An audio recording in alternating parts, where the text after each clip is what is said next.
फुरकान, हक व बातिल में फर्क करने वाला, कुरान मजीद का नाम। फैजान, बड़ी बख्शिश, बड़ा अतिया, कुरान पाक की सूरह अल बकरा की आयत नंबर 199 में आया है। फुरकान, फैजान। फजल, बुजुर्गी, बख्शिश, करम, कुरान पाक की सूरह अन-निसा की आयत नंबर 32 में आया है। फुज़ैल, साहिबे फजीलत, बड़ी अजमत वाला, बड़ी फजीलत वाला। एक बुजुर्ग हजरत फुज़ैल बिन आया।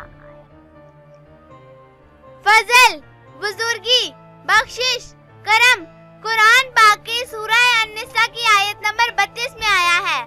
फुज़ैल, साहिबे फजीलत, बड़ी अजमत वाला, बड़ी फजीलत वाला। एक बुजुर्ग हजरत फुज़ैल बिन आयास रहमतुल्लाह अलैह का नाम। फजल, फुज़ैल।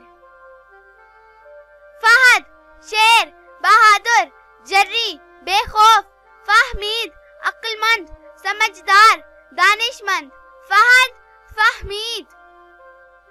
फरास, समझ वाला, अकल वाला। एक सहाबी रसूल सल्लल्लाहु अलैहि वसल्लम का इसमें मुबारक। फरीस, अक्लमंद, फरासतमंद, समझदार। फरास, फरीस।